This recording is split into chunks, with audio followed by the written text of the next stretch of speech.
এবার দেখে নিব আজকের জাতীয় দৈনিক পত্রিকাগুলোর প্রধান শিরোনাম।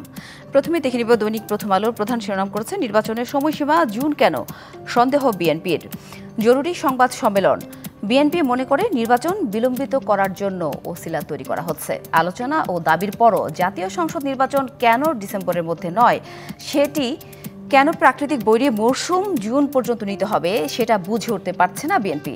দলটির শীর্ষ নেতৃত্ব মনে করছে এ নিয়ে সংশয় সন্দেহের যথেষ্ট অবকাশ রয়েছে। তারপর দৈনিক সমকাল প্রধান শিরোনাম করেছে সেনাবাহিনীর জালে অপরাধ জগতের গুরু শিষ্য।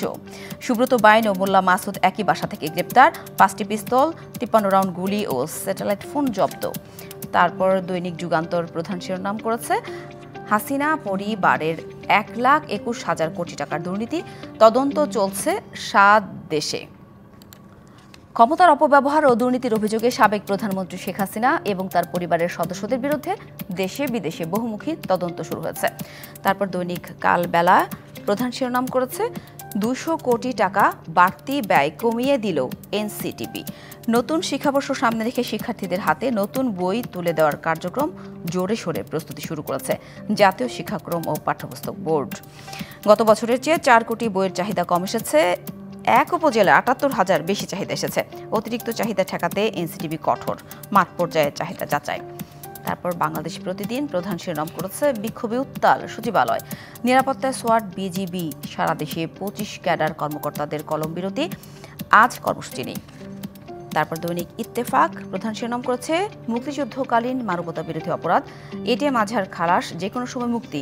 আজ বুধবার ইতিমধ্যেই এটিএম আজহার খালাস পেয়েছেন। কালের কণ্ঠ, জমি বেচে টাকা পাচারের হিড়িক, পলাতক আওয়ামী লীগ নেতারা জমি জমা বিক্রি করে দিচ্ছেন।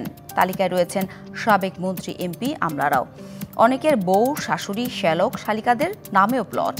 গাজীপুরে ডিবির মনিরুলের 9 বিঘা জমি বিক্রি।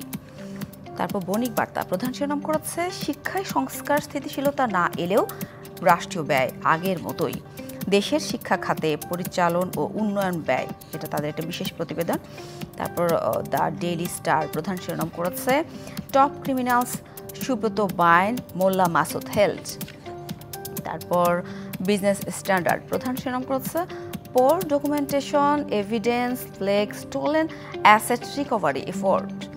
তারপর দ্য ডেইলি অবজারভার প্রধান শিরোনাম করেছে Jamaat leader ATM Azhar acquitted of death penalty.